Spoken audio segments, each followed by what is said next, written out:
பண்ணையெல்லாம் பொன்பொழிக்க செய்திடுவோம், அதில் பன்மடங்கு உற்பத்தியை பெருக்கிடுவோம். பண்ணையெல்லாம் பொன்பொழிக்க செய்திடுவோம், அதில் பன்மடங்கு உற்பத்தியை பெருக்கிடுவோம். கண்மணி பொல்லில் மணியை வளர்த்திடவே நாடும் கருத்துரைக்கும் ஒலிபரப்பை கேட்டிடுவோம். உழவர் உலகம். கண்மணி பொல்லில் மணியை வளர்த்திடவே நாடும் கருத்துரைக்கும் ஒலிபரப்பை கேட்டிடுவோம். ஏ தம்பி, கையில் என்னப்பா பெரிய வேறு மாதிரி என்னதோ புடுங்கி கொண்டு போகிற மாதிரி இருக்குது, கிழங்கு மாதிரி இருக்குது, ஆனால் சைஸ் ரொம்ப பெருசாக இருக்குது, என்னதுப்பா இது? அக்கா இது மரவள்ளி கிழங்கக்கா. ஓ அப்படியா, பார்க்குறதுக்கு பெருசாக இருக்குப்பா. இவ்வளோ பெரிய கிழங்கு நான் இதுவரை பார்த்ததில்ல. இது எங்கேருந்து வாங்கிட்டு போகிற? யார் தந்தா உனக்கு இது? அக்கா கிழங்குன்னு நம்ம பார்க்கும்போது பொது சந்தையில் தான் விற்பனை செய்வாங்க. அங்கேருந்து வாங்கிட்டு போனால் உங்களுக்கு தெரியாது. அதனால தான் உங்களுக்கு காமிக்கிறதுக்கு வேண்டி தான் விவசாயி தோட்டத்தில் பிடுங்கிட்டு விற்பனை செய்துட்டு இருந்தாங்க. அவங்கள்ட்டேருந்து ஒரு கம்பு அப்படியே தூக்கி வாங்கிட்டு வந்த அக்கா. பாருங்கள் எவ்வளோ பெருசாக இருக்குன்னு. பார்க்குறதுக்கே இவ்வளோ பெருசாக நீளமாக அழகாக இருக்குது. இந்த கிழங்கு வெட்டி அவிச்சா எப்படி இருக்குன்னு தெரியல. சரி தம்பி, துண்டு போட்டு அவிக்கும் போது அப்படியே அக்காவுக்கு 2 பீஸ் எடுத்து வைப்பா, நான் வாங்கிட்டு போகிறேன். உனக்கு எங்கேருந்து கிடைச்சது அதை பற்றி சொல்லுப்பா. அக்கா எனக்கு தெரிஞ்ச ஒரு விவசாயி அக்கா கிட்டத்தட்ட ஒரு 2.5 ஏக்கரில் மரவள்ளி சாகுபடி செய்கிறாங்க. அது ஒரு ரகம் இல்லை, கிட்டத்தட்ட ஒரு 6-7 ரகம் சாகுபடி செய்து அதிக வருமானத்தை பெருக்கிறாங்க அக்கா. பரவாயில்லப்பா. நம்ம கன்னியாகுமரி மாவட்டத்தை பொறுத்த அளவில் மரவள்ளி நிறைய பேர் சாகுபடி பண்ணுறாங்க. அதே மாதிரி நாம் பார்த்தது ஒரு 2-3 ரகம் தான் பார்த்துருப்போம். ஆனால் நீ கையில் வச்சுருக்கிறத பார்த்தா இது ஏதோ வேற ஒரு ரகம் போல் இருக்குது. சரி, இவரை பற்றி நான் தெரிஞ்சுக்கிடணும்னா என்னப்பா செய்யணும்? அக்கா இன்னைக்கு இரவு 7:30க்கு நம்முடைய உழவர் உலகம் நிகழ்ச்சியில் வருமான வாய்ப்பாகும் மரவள்ளி சாகுபடியை பற்றி பேசுகிறத கேளுங்கக்கா. கண்டிப்பாக கேட்குறேன் தம்பி. கேட்டுட்டு ஒரு நாள் நாம் அவரை போய் சந்திக்கலாம். சரியா? கண்டிப்பாக சந்திக்கலாம் அக்கா. ஐயா வணக்கம். ஐயா வணக்கம். ஐயா, நீங்கள் விவசாயத்தை பொறுத்தவரை பார்க்க உங்களுக்கு எத்தனை வருடத்தை அனுபவம் இருக்கும்? எனக்கு சுமார் விவசாயத்தில் 30 வருடத்து அனுபவம் இருக்குது. கிட்டத்தட்ட விவசாயத்தில் பொறுத்தவரை பார்க்கும்போது ஒரு 30 ஆண்டுகள் விவசாயத்தில் அனுபவங்கள் இருக்குது. ஆமாம், எனக்கு ஆர்வம். அப்படி பார்க்கும்போது எந்த மாதிரி பயிர்களை நீங்கள் முக்கியத்துவம் கொடுக்குறீங்க? நான் கூடுதலாக தென்னை, நல்ல மிளகு, வாழை இதெல்லாம் வச்சுட்டு இருந்தேன். ஆனால் இப்போது என்னென்னா அதில் வேலையாட்கள் எல்லாம் கிடச்சி அதை செய்து கொண்டு சந்தைப்படுத்துறதுலேயும் கொஞ்சம் சிரமம் இருக்கனால மரவள்ளி கிழங்கு போட்டிருக்கேன். அது போட்டு செவ்வரிசிக்காக கம்பெனிக்கு கொடுக்கலான்னு உள்ள ஐடியாவோட செய்துட்ருக்கேன். இப்போ நீங்கள் தற்போதுன்னு பார்க்கும்போது மரவள்ளி சாகுபடி செய்கிறீங்க. மரவள்ளி சாகுபடி செய்கிறேன். இது எவ்வளோ ஏக்கரில் நீங்கள் சாகுபடி செய்கிறீங்க? நான் சுமார் 2 ஏக்கர் 67 சென்டில் விவசாயம் பண்ணுவேன். கிட்டத்தட்ட ஒரு 2.5 ஏக்கரில் நீங்கள் மரவள்ளி சாகுபடி செய்கிறீங்க. இவன் 2.5 ஏக்கர் விவசாயம் பண்ணிகிட்டு இருக்கேன். மரவள்ளி ரகங்களை பொறுத்தவரை பார்க்கும்போது எந்த மாதிரி ரகங்கள் நீங்கள் நட்டுருக்கீங்க? நான் முதல்ல ஒரு 500 மூடு உள்ளித்தொலிய மரிச்சினி போட்டேன்.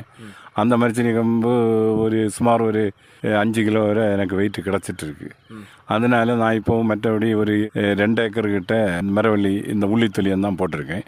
மற்ற இடங்களில் மற்ற இனங்களையும் போட்டிருக்கேன். மற்ற என்னென்னா ஒன்று இந்த கரியலை பொரியை, வெள்ளையாணி கஷு, காய்ச்சல் முட்டை, பிறகு சங்கரனம், பிறகு 100 முட்டலில் சிவப்பு நெல்லி ஒரு புதிய வெரைட்டி இப்போ நட்டுருக்கேன். கிட்டத்தட்ட ஒரு 6-7 ரகங்கள் மரவள்ளியில் சாகுபடி செய்கிறீங்க. ஆமாம், 6 ரகம் செய்துட்டு இருக்கேன். இப்போ நீங்கள் கூட சொன்னீங்க முதல்ல அந்த உள்ளித்தொலியல் ரகம் தான் சாகுபடி செய்துன்னு சொன்னீங்க. அதுவும் பார்க்கும்போது நீங்கள் அந்த கம்பு, அந்த கருணை குச்சிகளை பொறுத்தவரை பார்க்கும்போது நீங்கள் எங்கேருந்து வாங்குனீங்க? இந்த குச்சிகள் நான் எங்களுக்கு ஊர்லேயே உள்ளித்தொலிய மாதிரி வியாபாரம் பண்ண இடத்துல எல்லாம் செய்துட்ருக்காங்க. அங்கே இருந்து கம்புகள் கிடச்சி விவசாயிகள் ஏற்கனவே வயல் பகுதியில் மரவள்ளி சாகுபடி செய்திருப்பாங்க. அவங்கள்ட்ட நீங்கள் அந்த கம்புகளை வாங்கி நீங்கள் நடுறது. ஆமாம், அப்படி தான் செய்துட்ருக்கேன். இது போக நீங்கள் கூட சொன்னீங்க ஒரு 3-4 ரகங்கள் சாகுபடி செய்றீங்க. இந்த மாதிரி ரகங்களை பொறுத்தவரை பார்க்கும்போது இந்த கம்புகள், அதாவது கருணை குச்சிகளை பொறுத்தவரை பார்க்கும் எங்கேருந்து வாங்குனீங்க? நான் ஒன்று வெள்ளையாணி காலேஜிலேருந்து வெள்ளையாணி கஷு நெல்லி ஒரு இனத்தை வாங்கினேன். அதில் கிழங்கு 3 அடுக்கு கிழங்கு நெல்லி சொல்லி இருக்காங்க. அதை நான் இப்போ பயிர் போட்டு ஒரு 6 மாதம் ஆகுது. இதுவரையும் முற்றின பருவம் ஆகலை. முற்றணுன்னா சுமார் 10 மாதம் அது ஆகும். அடுத்ததாக காய்ச்சல் முட்டம் போட்டிருக்கேன். அதுவும் 8 மாதம் 10 மாதம் ஆகும். அடுத்து கரியலை பொரியனும் போட்டிருக்கேன். அதுவும் 8-10 மாதம் ஆகும். அதுக்கு பிறகு சங்கர நெல்லி ஒரு இனம் போட்டிருக்கேன். அது கிழங்கு அதிகம் நீளத்தில் போகாது, சிவப்பாக இருக்கும். கிழங்கு 10 மாதம் 1 வருஷம் ஆனாலும் நிற்கும் அந்த இனம். அதனால அதையும் போட்டிருக்கேன். பிறகு நான் கேரளாவிலேருந்து இப்போ புதுசாட்டு 100 முட்டை இனத்தில் சிவப்பு நெல்லி ஒன்று வச்சுருக்காங்க. அந்த இனத்தையும் வாங்கி நட்டிருக்கேன். இதுக்கு கூட இனியும் ஒரு இனம் ஒற்றைக்கம்பு நெல்லி ஒரு இனம் கூட கேரளாவிலேருந்து வாங்கி நட்டிருக்கேன். அதெல்லாம் இனிமேல் தான் எனக்கு அதில் என்ன பலன் கிடைக்குன்னு உள்ளதெல்லாம் நான் எனக்கு செயல்முறையில் செய்து காட்டலான்னு நினைக்கிறேன். சரி, இந்த மாதிரி நீங்கள் வந்து ஒரு 4-5 ரகங்கள் மரவள்ளி சாகுபடி செய்யும்போது பார்க்கும்போது இந்த மாதிரி ரகங்களை வந்து நீங்கள் ஏற்கனவே பார்த்த அனுபவங்கள் இருக்கா? இந்த இனங்கள் எல்லாம் நான் ஒவ்வொரு இடத்துலையும் போய் பார்த்து அங்கே உள்ள கிழங்குகளை வாங்கி சாப்பிட்ட பிறகு நல்ல டேஸ்ட் இருக்குது. அது மட்டும் இல்லை, அந்த கிழங்குகள் சில நீளம் கூடுனது நீளம் குறைஞ்சதில் அடுக்கு 3 அடுக்கு ரகம் இருக்கிறதுனால நான் அந்த இனத்தை வாங்கி. சிலதில் 2 அடுக்கு. சாதாரண வெள்ளையணி கசுவில் 3 அடுக்கு, மற்றவர்கள் எல்லாம் 2 அடுக்கு தான் இருக்குது. அந்த 3 அடுக்கு இருக்கிறதுனால நமக்கு 5 கிலோ 10 கிலோ 15 கிலோ கிடைக்குது.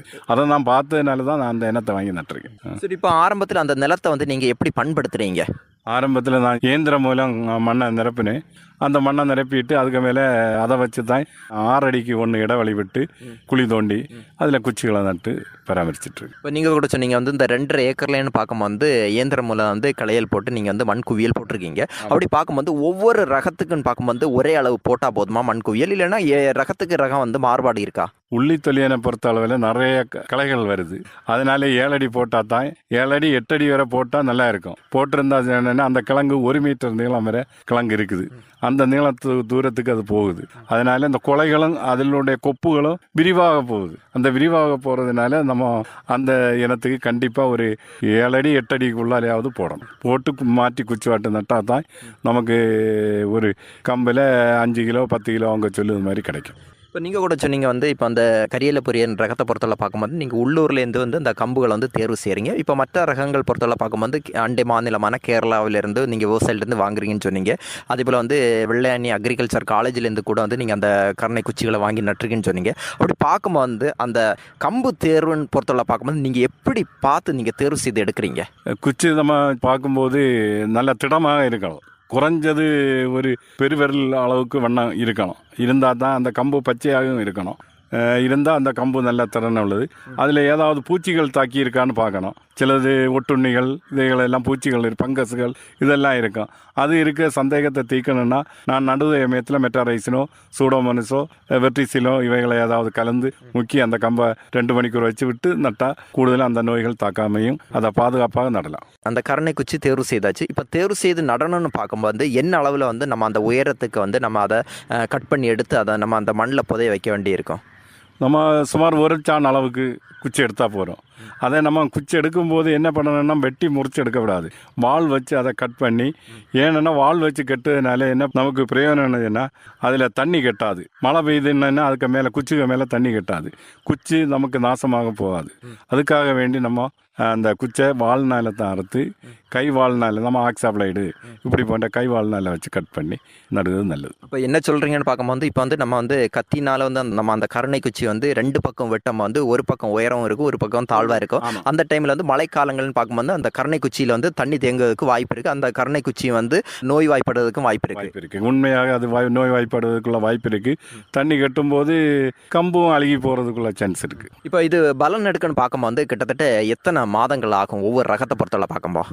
உள்ளித்தொழிலை பொறுத்தவரை 8 மாதம் தொட்டு 10 மாதத்துக்குள்ளால ரகத்தை எடுக்கலாம். மற்றது காய்ச்சல் முட்டை, ஒற்றைக்கண்ணை, சங்கரனம், 100 முட்டையில் சிவப்பு எந்த இனங்களுக்கெல்லாம் 8 தொட்டு 10 மாதம், 10 மாதத்துலேருந்து 12 மாதம் ஆகும். உள்ளித்தொழிலை பொறுத்தவரை பார்க்கும்போது கிட்டத்தட்ட ஒரு 8 மாதத்தில் வந்து நம்ம அறுவடை பண்ணலாம். மற்ற ரகத்தை பொறுத்தவரை பார்க்கும்போது 8 முதல் வந்து 10-12 மாதம் வரை ஆகும். கிட்டத்தட்ட 1 ஆண்டு பயிர்னு சொல்லலாம்.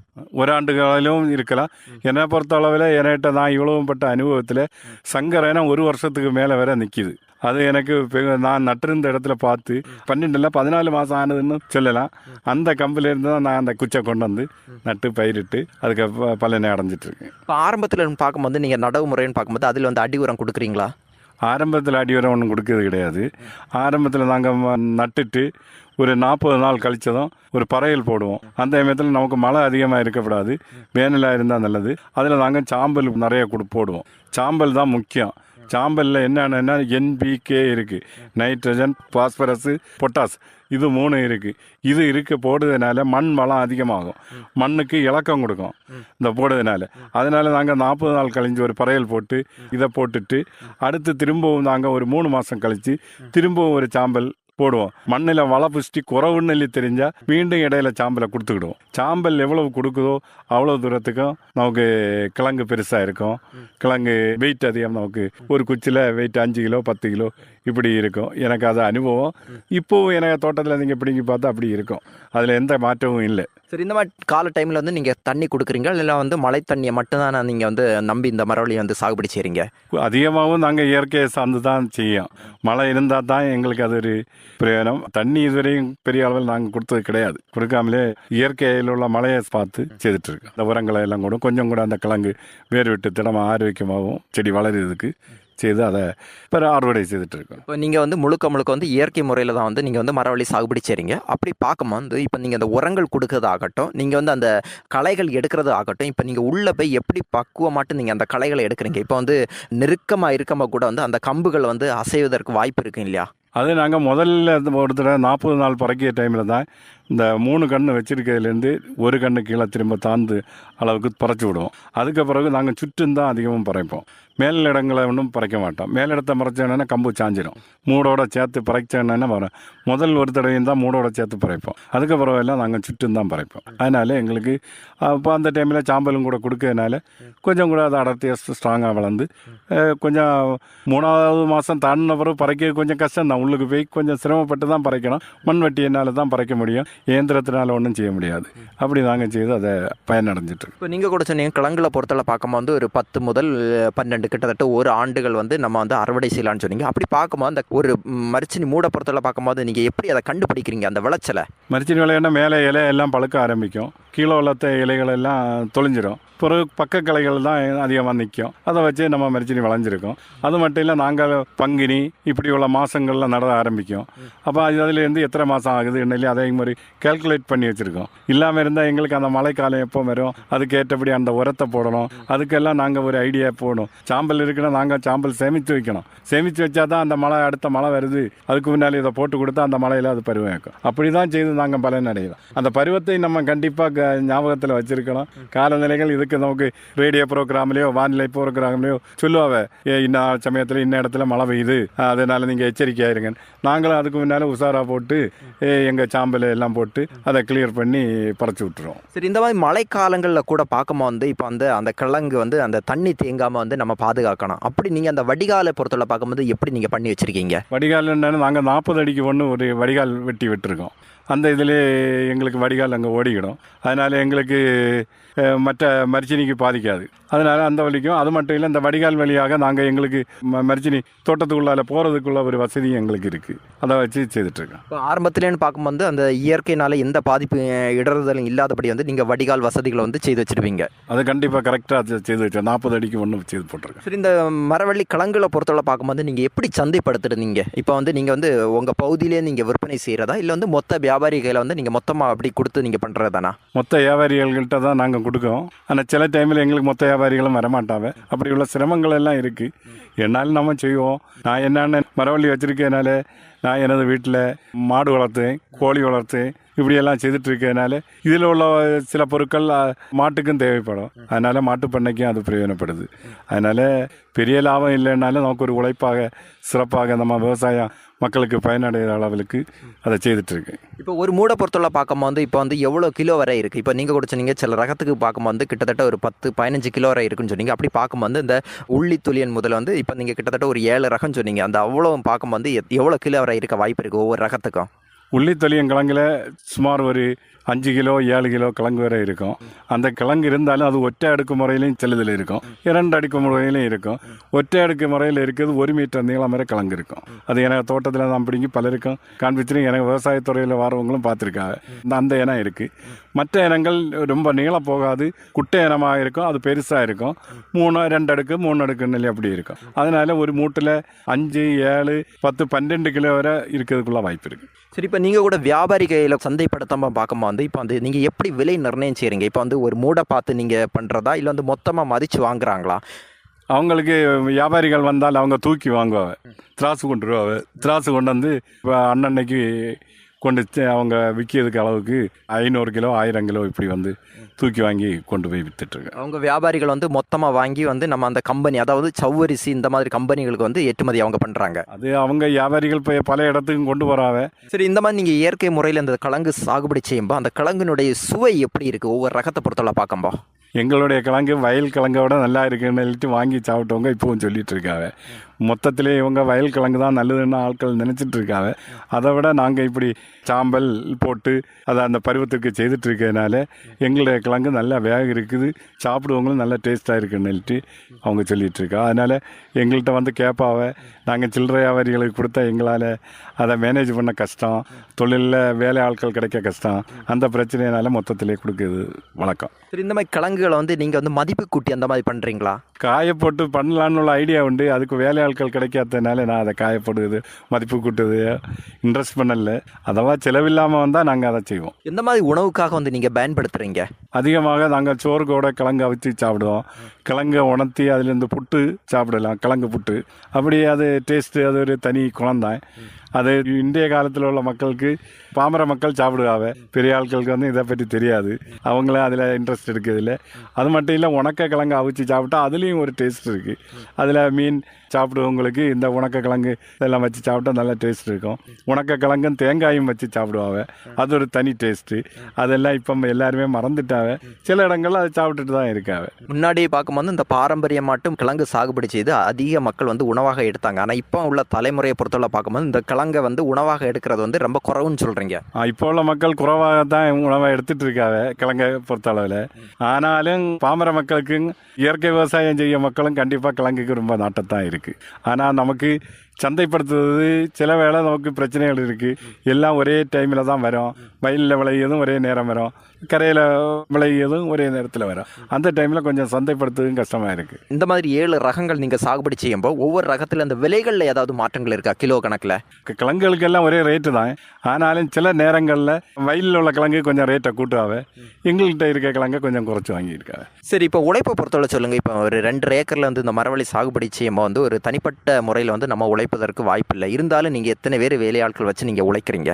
இது நம்ம சுமார் ஒரு 3 வேலை ஆட்கள் நிற்காவே. அந்த ஆளும் என்னைக்கும் வராது. சில வேளை 2 பேர் வருவாவே, சில வேளை 1 பேர் வருவாவே. அதனால மொத்தம் இது கம்ப்ளீட்டாக வெட்டி பறக்கி எல்லாம் வைக்கும்போது ஒரு 100 ஆளுக்கு வேலைக்கு மேலே ஆகும். உங்களுடைய கண்காணிப்பு எப்படி இருக்குது? என்னுடைய கண்காணிப்பு என்ன, அந்த மாதம் நான் இன்னது செய்யணும்னு வேலை ஆட்களை கண்ட்ரோல் பண்ணி விடுவது உண்டு. அப்படி செய்யனால நமக்கு இவ்வளவு பலன் கிடைக்கி. அது மட்டும் இல்லை, எல்லாரும் நடுவது அடுத்தடுத்து பக்கமாட்டு நடுவாங்க. இது 7 அடி இடவழியோ 5 அடி இடவழி சொன்னாலே அவங்களுக்கு கிட்ட புரியாது. அவங்க எவ்வளவு 2 குச்சி கூட வைக்கலான்னு நினைப்பாங்க. எனக்கு அப்படி கிடையாது. நான் கிழங்கு அதிகமாக கிடைக்கலாம், நம்ம உழைப்புக்கு பிரயோஜனம் இருக்கலாம். அதனால நான் அப்படி செய்துட்டு. இப்போ என்ன சொல்கிறீங்கன்னு பார்க்கும்போது நம்ம வந்து போதிய இடைவெளி கொடுத்து இந்த மரவள்ளி சாகுபடி செய்தால் வந்து கிழங்கு அதிகமாக இருக்கும், ஒரு அதிக வருமானம் கிடைக்க வாய்ப்பு இருக்குன்னு சொல்கிறீங்க. அதிக வருமானம் கண்டிப்பாக கிடைக்கும், அதில் எந்த சந்தேகமும் இல்லை. பிறகு சந்தைப்படுத்துதலுக்கும் தேவைகள் அதிகமாக இருந்தால் கொஞ்சம் கூட நாம் பெரிய லாபம் அடையலாம். அப்போ இவ்வளோ நேரம் வந்து வருமான வாய்ப்பாகும் மரவள்ளி சாகுபடி பற்றி நல்ல அருமையான கருத்துக்கள் சொன்னீங்க ஐயா. நன்றி, வணக்கம். வணக்கம் ஐயா. இதுவரை வருமான வாய்ப்பாகும் மரவள்ளி சாகுபடி நேர்முகம் கேட்டீர்கள். பங்கு பெற்றவர் போரங்கோடு சி. டார்வின் அவர்கள். உடன் உரையாடியவர் டி. எட்வின் ஜெயராஜ். பண்ணையெல்லாம் பொன்பொழிக்க செய்திடுவோம், அதில் பன்மடங்கு உற்பத்தியை பெருக்கிடுவோம். பண்ணையெல்லாம் பொன்பொழிக்க செய்திடுவோம், அதில் பன்மடங்கு உற்பத்தியை பெருக்கிடுவோம். கண்மணி பொல்லில் மணியை வளர்த்திடவே நாடும் கருத்துரைக்கும் ஒலிபரப்பை கேட்டிடுவோம். இத்துடன் இன்றைய உழவர் உலகம் நிகழ்ச்சி நிறைவு பெறுகிறது. உண்ணும் பொருள் அத்தனையும் விளைத்திடுவோம், நித்தம் உழைப்பால் நில மகளை வணங்கிடுவோம். உண்ணும் பொருள் அத்தனையும் விளைத்திடுவோம், நித்தம் உழைப்பால் நில மகளை வணங்கிடுவோம். பொட்டலையும் பூம்பொழிலாய் திருத்திடுவோம், அதற்கு புத்தம் புது முறைகளையும் புகுத்திடுவோம். பட்டி தொட்டி சொர்க்கமாக பாடுபட்டே நம் பாரத சமுதாயத்தை உயர்த்திடுவோம். பட்டி தொட்டி சொர்க்கமாக பாடுபட்டே நம் பாரத சமுதாயத்தை உயர்த்திடுவோம்.